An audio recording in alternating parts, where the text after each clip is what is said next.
Thank you so much for the introduction and to invite me to speak with you today. It's an honor to talk about a topic that's so close to my heart, which is genetics and neuroendocrinology.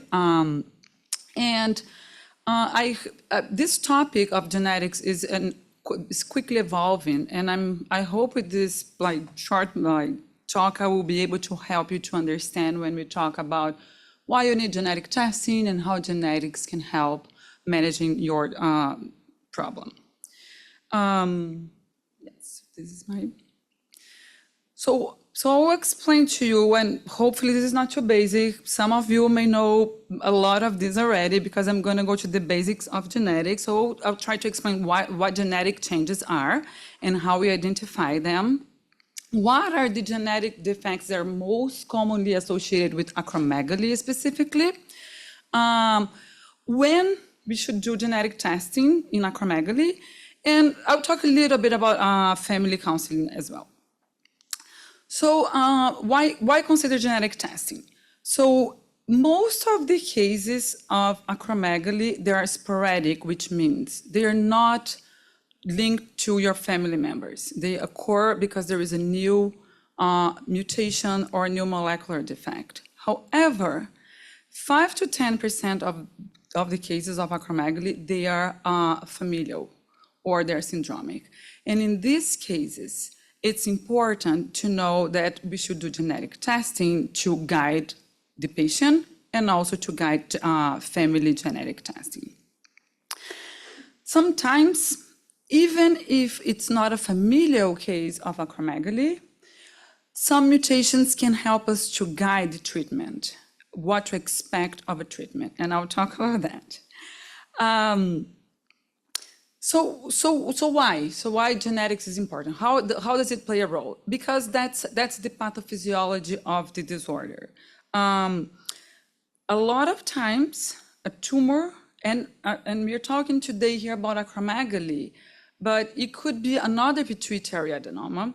The way it's triggered, the way it's formed is with a genetic defect.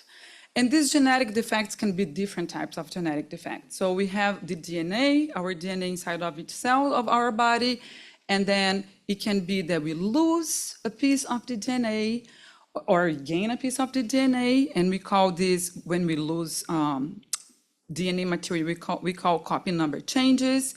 We can lose a whole chromosome, or we can have specific mutations. And that is what can trigger the tumor. And that genetic defect can be inherited, can be somatic.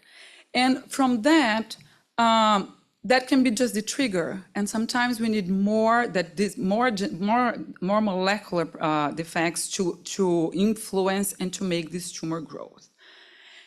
So here I'm showing here all the different types of pituitary adenomas, and this that I just showed you about pathophysiology, how the tumors are formed, can happen in anyone. Obviously, we are going to focus today on acromegaly. So one thing that I think is helpful when we talk about genetic, let's say you see a doctor or someone you know, and you say you need to do genetic testing. It's important to understand that there are two classes of genetic problems. One is when we have somatic mutations. Somatic mutations is that I just showed you. It's when we are adults, and for some reason, there is a mutation inside one of our cells. And if this cell is a somatotroph cell in the pituitary, that will be the trigger. So this is somatic. And germline is when you inherited the mutation from one of your parents. All the cells in your body will have these mutations. And sometimes the parents have the mutation, sometimes the mutation occurs in the gamete, for example, in the eggs or in the sperm. And here's just an illustration to make it easier to understand better. So we have the egg and the sperm, and they're going to form the zygote and the embryo. And then when the mutation just occurs later in life, and I should have here, so this is a somatic mutation that's sporadic. When the genetic mutation happens here or here, this is inherited. And this is very important for some syndromes that can include acromegaly or for familial pituitary adenomas. So this is easy, right? So this is just latent light, this is inherited. But there is one gene that's important in acromegaly, and I'll talk to you about this gene. I'm not gonna go into too much details about genes because that's not something you need to know. I'll just highlight the most important genes that are associated with acromegaly. There is one gene that's common in sporadic acromegaly, and the gene is called GNAS, that usually it happens in the pituitary gland, and 20 to 40% of the somatotroph tumors, they have mutations in this gene. However, sometimes this mutation occurs, it is sporadic, but occurs early in life. So not only the pituitary cells have these mutations, but other tissues in the body has this mutation. And I'll show you about it. So how to do genetic testing? So if you're thinking about there is a patient that has family history of acromegaly, we are thinking about an inherited problem. It's easy. We can do a test of any cell in our blood, in our body. So we can do blood tests. A lot of times we do saliva tests. We send to the patients a saliva kit. They just rub their mouth, and then they send, and we have the DNA. So that's easier to test, but not very common in acromegaly.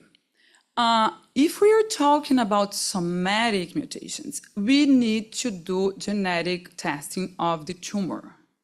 So, and that's something that whoever does your surgery needs to get your tissue, and that needs to be preserved, and that will be tested. And this is just to show you how we have been evolving, because before we didn't talk a lot about genetic testing. And I think the more we evolve, the more genetic testing we do, the more we learn, and the more we're gonna do. But before, it was very difficult to do genetic testing. We had something called Sanger sequence that was, we need to develop an experiment to sequence one specific region of the genome. And we would do a PCR, and that we would have to have a suspicion. So I think this patient has this mutation, because you need to go and look for a mutation in that specific gene. However, things have evolved immensely, and now we have what we call next generation sequencing, or second generation sequencing. And the way it works is we break the DNA in several pieces, and we barcode that, and we can read the whole genome. And it's not difficult. So now it's much, much easier. It's not that everyone can do, but it's getting much more available to the patients. So likely if someone discusses with you genetic testing, and it's very likely that what we're talking now is next generation sequencing. And what are these tests? So it's a lot of times they're gene panels. So we have, for example, gene panels that we know that sequence the genes that are important for acromegaly or for specific syndromes. And we do have the power to sequence all the coding genes in the genome. So having said that, you told me there is like this mutation that can come from my father, my mom, and there's this mutation that is just in my tumor. But how do we know that? And what does that mean? So it's the way it works is we have in our DNA, it's like a book. So we have several nucleotides, and they have like this, they are like letters. And it's actually just 4 letters. It's C, G, A, and T. And they will form amino acids that will form the protein. So that's every cell in our body has it. And what happens is if there is a change in one of these letters, or if there is a loss or gain of this region, that will result in a mutation. And why is this important? This is important because that will help us to understand the genetic testing. So if there is a change in the one letter, that will result in will tell your protein not to be produced, we are going to say this is a nonsense mutation and there is lack of the production of this protein that is important, for example, to control cell growth of your somatotroph cells. Sometimes there are changes that change just the amino acid of the protein. That is important for your pituitary cells. But what happens, and why I'm telling you this, because this is a little specific, is that sometimes when we do genetic testing, there is a change, but we don't understand what that change means. So we're like, oh, what is this? And this sometimes they're just variants that are not important. And we call this variant of undetermined significance. So it's what I want to highlight here is that sometimes when we do genetic testing and the result is not black and white, and we need to understand that because we are still learning the genome, because we're still learning what the changes mean, we need to be prepared for that. So a lot of times, and a lot of patients, they come, they do this available, they not a doctor, they do 23andMe, they do other tests, and they're like, oh, now I have this, what is this? Is this a what is VUS? Because this is very common in genetic testing. But it's important before doing genetic tests to understand that a lot of things we're still learning. So let's talk about specific acromegaly. So in genetics, we divide in two types. Isolated it's when there is a mutation that causes only acromegaly.